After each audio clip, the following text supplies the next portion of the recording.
Edra Soto, thank you so much for accepting the invitation to be our first interview of the Illinois Arts Council Agency's vlog. Thank you for having me, Margaret. Thank you. It's an honor.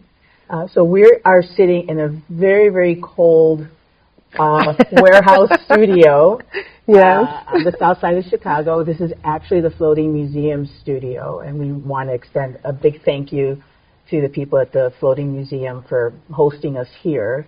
And we're here to interview you in conjunction with what is happening right now with the Chicago Architecture Biennale. And your artwork that is sitting just outside, it's your newest work. Would you like to describe the work? Yes. So the work that is outside is a representation of a bus shelter. And it's a part of a series that I titled Graft. So graft is a representation of something that already exists. So I'm making a symbolic transplant, if you may, where I'm replicating something from Puerto Rico, or it's symbolically I'm taking something from Puerto Rico, I'm bringing it to the United States, and finding its place through a site-specific approach. So in this case, there's a source at the original bus shelter, lives in Puerto Rico in the Roosevelt Avenue, which is a part of the metro area, as they call it, or the San Juan area.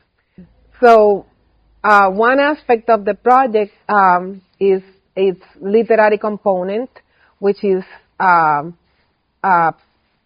collaboration between a writer, artist. I'm featuring a street artist from Chicago, Miguel Aguilar, he's a local artist. So it's exciting to have this particular component that also can be used as a way of trying to understand the origins of the project. How important is collaboration for you? Without collaboration, the project wouldn't exist. The project is, from its inception, the project is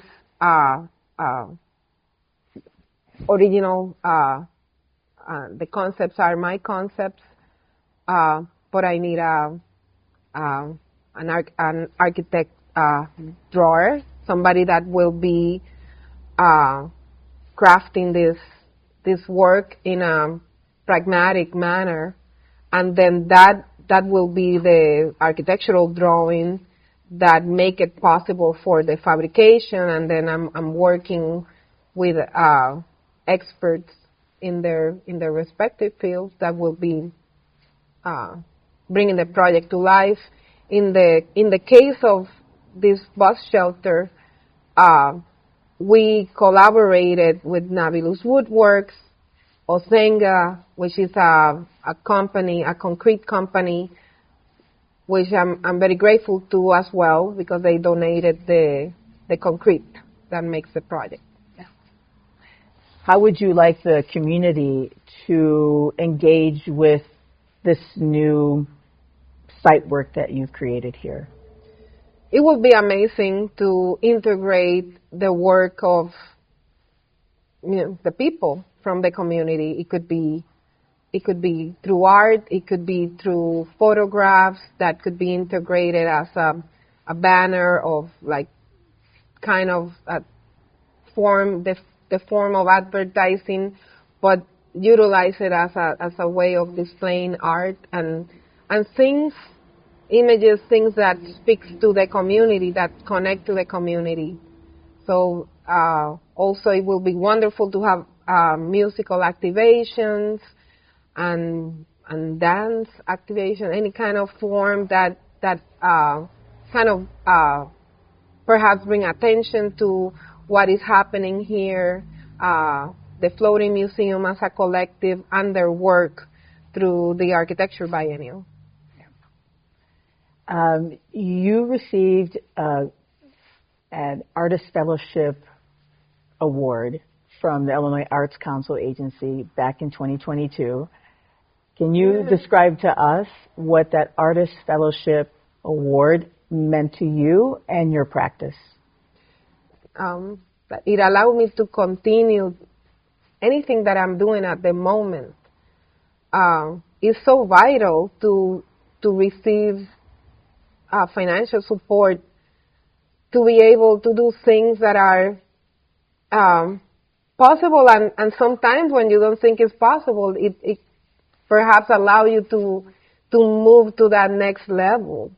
So I'm very grateful for every single opportunity that I receive to make my visions reality, which are, I'm hoping that my personal vision echoes the communities where I come from, the sentiments of migration.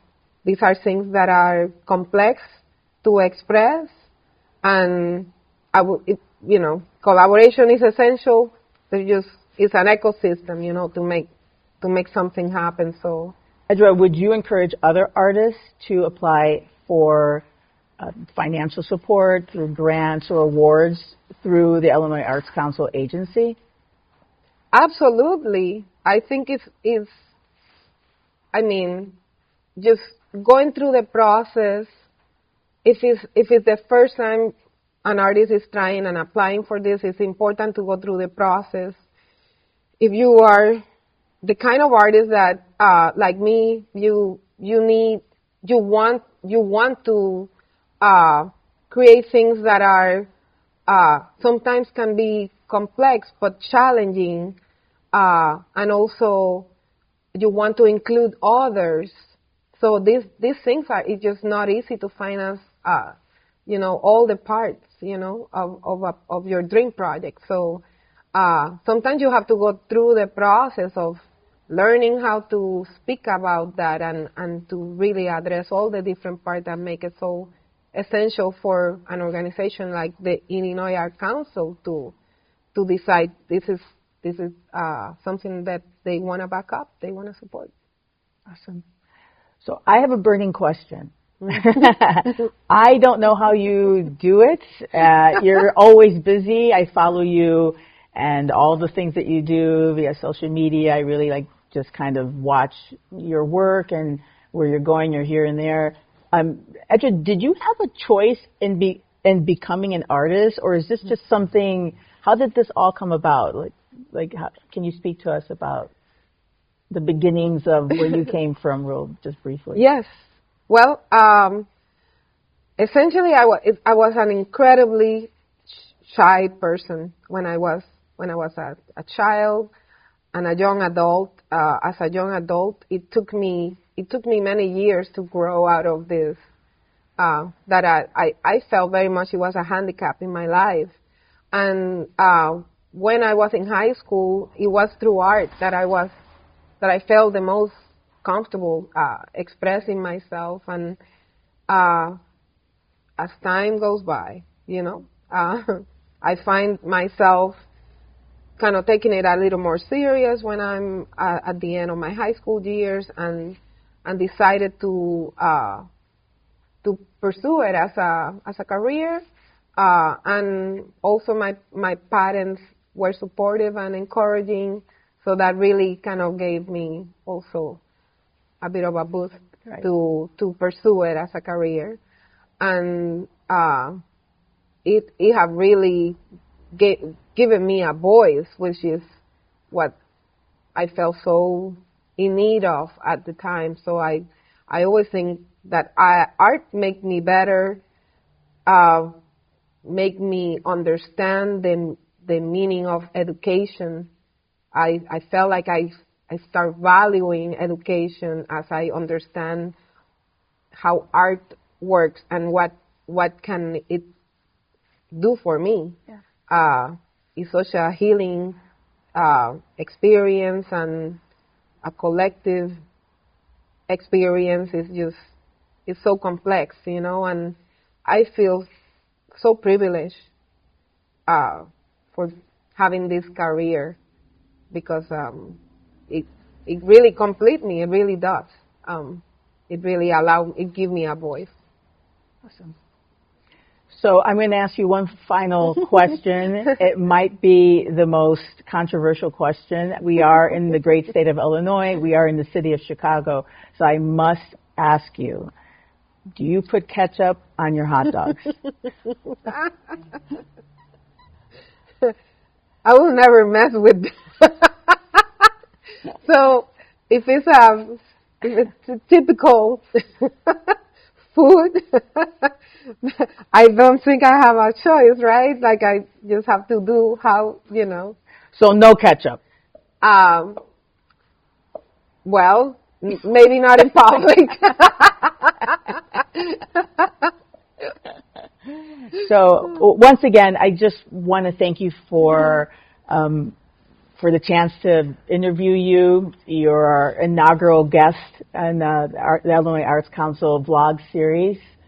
We want to thank again the Floating Museum for offering their space.